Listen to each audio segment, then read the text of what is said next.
Hello everyone. Today I am going to introduce you one topic of Transfer of Property Act, which is called Doctrine of Election. It is given under section 35 of Transfer of Property Act. Basically, it is right of owner of an immovable property. So let's see इसमें क्या क्या होता है, आइए देखते हैं. पहले let's come to see what is election means. It's a general English term which says that election means to choose between two or more things or options. मतलब दो या दो से ज़्यादा चीज़ों के बीच में अगर आपको कुछ चूज़ करना हो तो that is called election.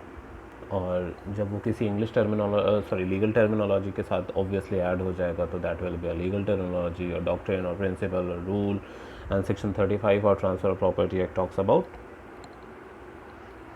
doctrine of election.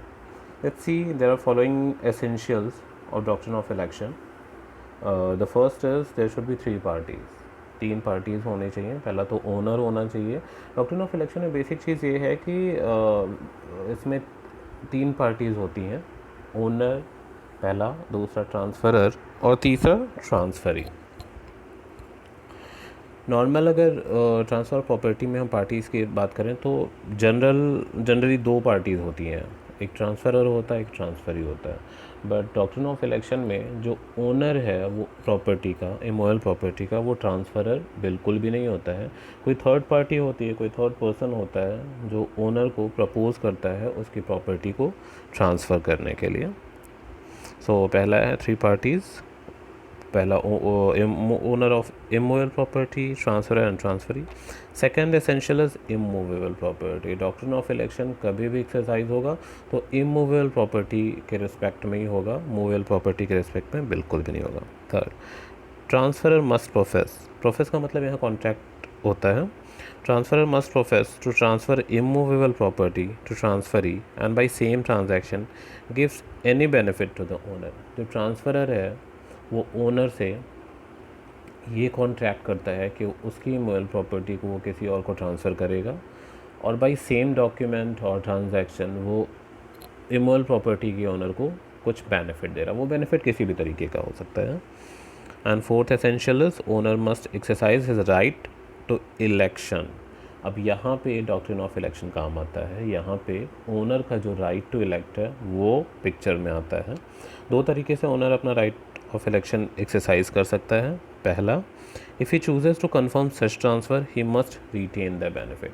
अगर ओनर ट्रांसफ़रर के थ्रू जो उसकी प्रॉपर्टी ट्रांसफ़र हो रही है ओनर उसको चूज़ कर लेता है, उसके लिए अपनी कंसेंट दे देता है, एक्सेंट दे देता है, तो जो बेनिफिट ओनर को ट्रांसफ़रर दे रहा है वो ओनर अपने पास रख लेगा या उसको क्लेम कर सकता है.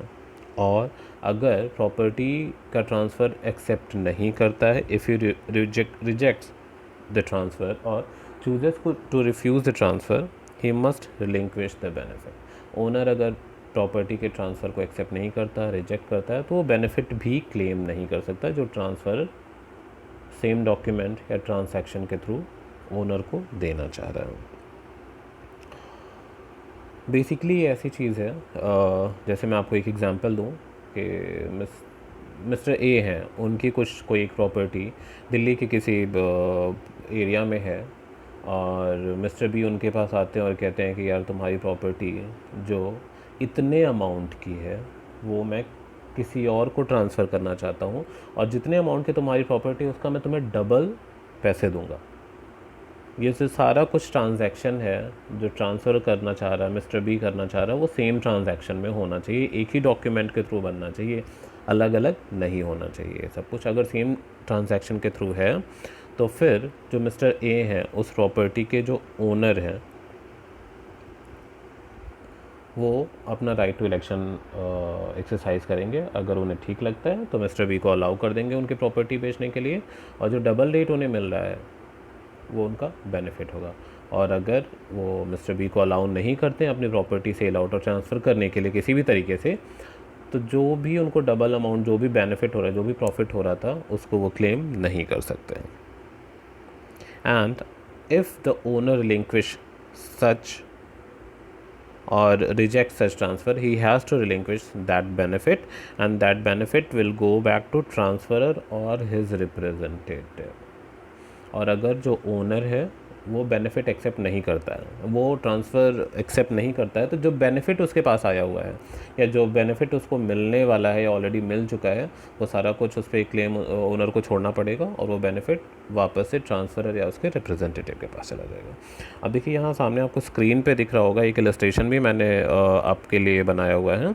Mister A professes to transfer an immovable property worth ₹10 lakh to mister B of Mr. B to Mr. C, and by same instrument gives ₹20 lakh to Mr. B.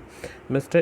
A यहाँ पे ट्रांसफ़रर हैं और मिस्टर बी यहाँ पे property के owner हैं जिनकी 10 लाख की प्रॉपर्टी है, और मिस्टर ए उनसे कहते हैं कि वो अगर मिस्टर बी मिस्टर ए को अलाउ करेंगे तो उनकी प्रॉपर्टी जो कि 10 लाख की है उसको सी को ट्रांसफ़र करेंगे और उसके बदले में 20 लाख रुपए मिस्टर बी को मिलेगा। यहाँ पे 10 लाख रुपए का बेनिफिट हो रहा है।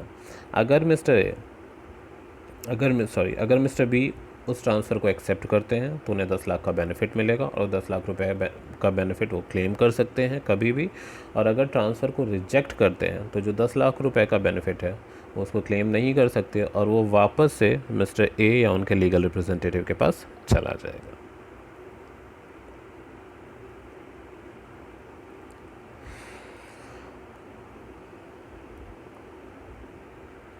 ये जो गोइंग बैक का रूल है, जो बेनिफिट जो ओनर को मिल रहा था ट्रांसफ़रर के थ्रू, वो अगर ओनर रिजेक्ट कर देता है उस ट्रांसफ़र को तो उसको अपना बेनिफिट वेव ऑफ करना पड़ेगा, छोड़ना पड़ेगा, और वो बेनिफिट वापस से ट्रांसफ़रर या उसके लीगल रिप्रेजेंटेटिव के पास चला जाएगा। ये जो वापस जाने वाला या रूल ऑफ गोइंग बैक है, ये रूल ऑफ इक्विटी पे बेस्ड है। अब आइए देखते हैं क्या कहता है। This rule says that if the owner of property elects to retain his property, the benefit given to him shall go back to the transferor और his representative.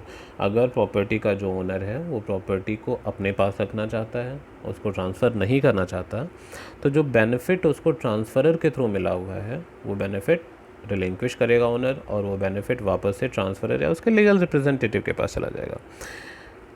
This rule is made to make good to the transferor. अभी मैंने पहले जैसे आपको थोड़ी देर पहले बताया कि रूल ऑफ इक्विटी पे बेस्ड है। रूल ऑफ इक्विटी क्या कहता है कि सबकी जितने भी राइट्स हैं, जितने भी प्रिविलेजेस हैं, इक्वल हैं सबके लिए, किसी कोई भी यहाँ पे सुपीरियर या इन्फीरियर नहीं है। तो इस डॉक्ट्रिन में अगर ट्रांसफरर किसी भी तरीके का बेनिफिट ओनर को दे रहा है और ओनर ट्रांसफ़र रिजेक्ट करके वो बेनिफिट अपने पास नहीं रख सकता, उस बेनिफिट को ट्रांसफरर को वापस करना ही होगा। बट 2 केसेस ऐसे हैं जिनमें ये रूल एप्लीकेबल होगा। आइए देखते हैं क्या कहता है। पहला, वेयर द ट्रांसफ़र इज़ ग्रेचुटस। ग्रेचुटस का मतलब था विदाउट कंसिडरेशन, जहाँ पे पैसे नहीं हैं, and the transferor has died before election और अदरवाइज बिकम इनकेपेबल ऑफ। पहला रूल है जहाँ पे ये डॉक्ट्रिन ऑफ गोइंग बैक या रूल ऑफ गोइंग बैक जो एप्लीकेबल होगा। तो अगर ट्रांसफ़र जो है बिना पैसे के, जिसमें मनी इन्वॉल्व नहीं है, बिना कंसिडरेशन के ट्रांसफ़र हुआ है और रूल ऑफ इलेक्शन एप्लीकेबल होने से पहले, मतलब ओनर ने अभी कुछ इलेक्ट नहीं किया है, अभी कुछ डिसाइड नहीं किया, उसके पहले ही या तो ट्रांसफरर की डेथ हो गई है या किसी और तरीके से इनकेपेबल हो गया है, तब अगर ओनर ट्रांसफ़र ऑफ प्रॉपर्टी को रिजेक्ट करता है और प्रॉपर्टी अपने पास रखना चाहता है, तो जो कंसिडरेशन है, जो बेनिफिट है, वो वापस से ट्रांसफरर या उसके रिप्रेजेंटेटिव को चला जाएगा। और सेकंड कंडीशन है, in all cases where transfer is for consideration. दूसरे जितने भी केसेस हैं जहाँ पे मनी इन्वॉल्व है, कंसिडरेशन इन्वॉल्व है, तो दैट इज़ बट ऑब्वियस ना, अगर ओनर प्रॉपर्टी अपने पास रखना चाहता है तो जो उसको अगर कोई भी benefit in form of consideration उसको मिला हुआ है ट्रांसफरर के थ्रू, तो ट्रांसफरर को वापस चला जाएगा। जिस काम के लिए ट्रांसफरर पैसे देना चाह रहा था या कंसिडरेशन देना चाह रहा था, जब वो काम नहीं हुआ तो ट्रांसफरर या उसके रिप्रेजेंटेटिव को वो कंसिडरेशन वापस चला जाएगा। ये रूल बस इतना सही है। And there is one exception to this rule. आइए देखते हैं क्या कहता है exception. Where at the time of transfer the transferor has given to the owner any particular benefit in lieu of the property and any other benefit through same transaction. If the owner elects to retain the property, he must relinquish such particular benefit, but he may claim other benefit given to him by same transaction. Very easy. This is also common sense. जैसे law हमेशा common sense ही है। ये कह रहा है कि अगर transferor same transaction के थ्रू ओनर को कॉन्ट्रैक्ट करता है या प्रोफेस करता है कि वो उसकी प्रॉपर्टी ट्रांसफ़र करना चाहता है, इमोरल प्रॉपर्टी को ट्रांसफ़र करना चाहता है, और उस ट्रांसफ़र के बदले में इन ल्यू ऑफ सच ट्रांसफ़र या उस ट्रांसफ़र के बदले में कोई पर्टिकुलर बेनिफिट,